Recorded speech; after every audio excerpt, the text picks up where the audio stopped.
the whole... Is it like that, Trev? How does it work? You like Glee, don't you? No, we're not on. Because I wouldn't want anyone to think that I like Glee and do all that sort of stuff, obviously. Big macho sort of beer guy. So you found where the bells are coming from then, obviously. Yeah, I think they're in here, listen. No, maybe not. We're on, by the way, I've been for the past 5 minutes. Are we? Are we on, Trev?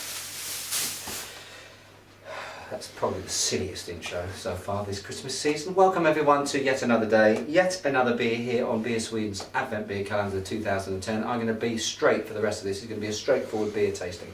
No hanky-panky, no props, no mucking around. Utterly professional after that embarrassing intro, Trev. Serves you right.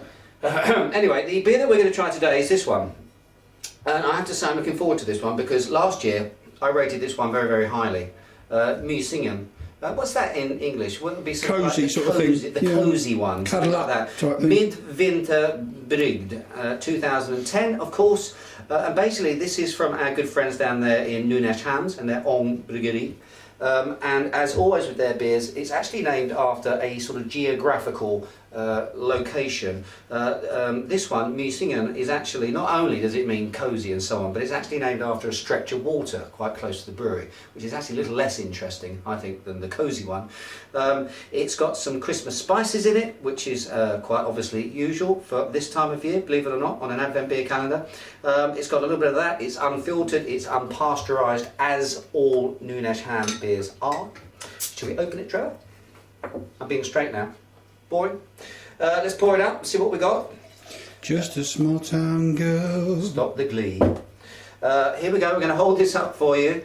Yes, yet again, classic stuff. Dark brown, beer coloured, I would suggest, with a nice sort of chocolatey, light dusting of chocolate sort of head to it. Very attractive. Shall we give it a whirl, Trevor? Yes, I think we should.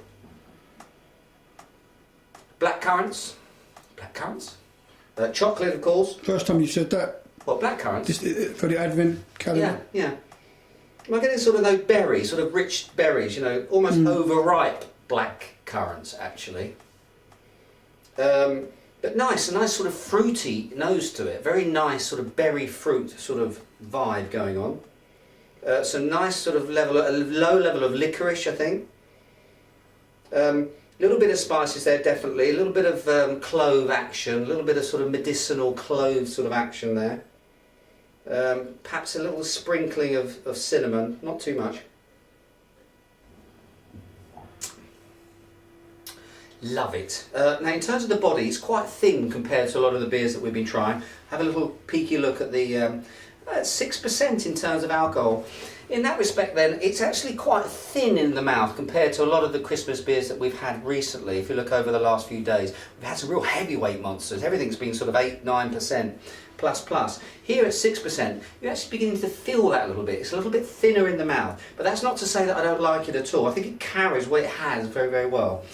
Quite lightly spiced, this one. It's in no way is it up against things like M&M or even things like Santa's Little Helper in terms of its Christmas spice intensity.